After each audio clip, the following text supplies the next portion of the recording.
Hello YouTube, Jazza here. In case you haven't realised, we have an election in the UK really soon, on the 7th of May. I am going to be voting Conservative, and yes, granted, I am still a little bit pissed off with David Cameron for not having done Leaders Live. It's cool now, there's stuff that we agree with. Here's what I think is great in the Conservative manifesto. Let's get going. As the largest part of our current coalition, the Conservatives have a record to defend, and you can't argue with the fact that they have made us one of the highest performing and fastest growing nations over the past 5 years.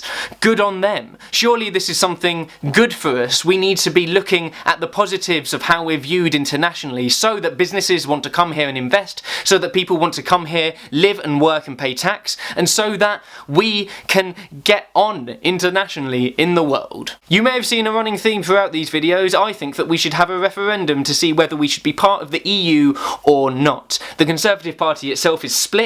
I think that we should stay in, and it's important that the people take power on this question. We should be trusted by the politicians. The Conservatives want to trust us. When it comes to democracy, the Conservatives are the only party that are looking to decrease the number of MPs in Parliament. We have a bloated democratic system, and all of our constituencies should represent the same number of people. This is only fair, right? These are both things that the Conservatives want to change in the next Parliament. While we're on democracy, the Conservatives want English votes for English laws. This is far from Little Englandism and English nationalism, and actually just means that MPs in Scotland and Wales can't vote on things that only affect England, like the NHS and education. This is something that has been broken in our system for a long time, and it's about time that we readdressed this balance. The Conservatives are notoriously pro-business, and I believe in the entrepreneur living within all of us. The Conservatives want to triple the number of startup loans to small businesses to 75,000. We need to get our economy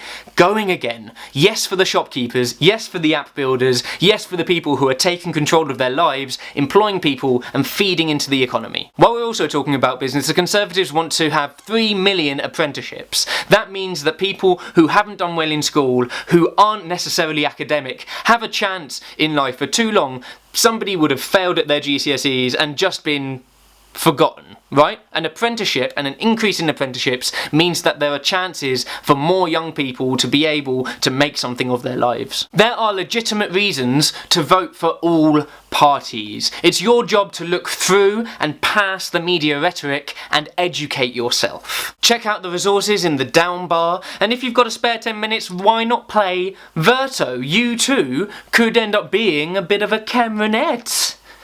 Sounds like castanet, which is why I'm dancing. Don't ask what goes on in this head of mine. I have been rhyming with oranges. I am going to be voting Conservative on the 7th of May. Who are you going to vote for? What do you agree with in this video? Let's hash it out in the comments below.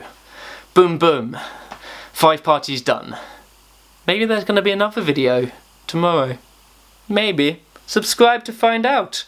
Like this video. Share it around. Fuck with their minds. Bye. Fact is, I am a fan of referendums. I think that local governments should be implementing these where it's appropriate. No, actually, I don't think that.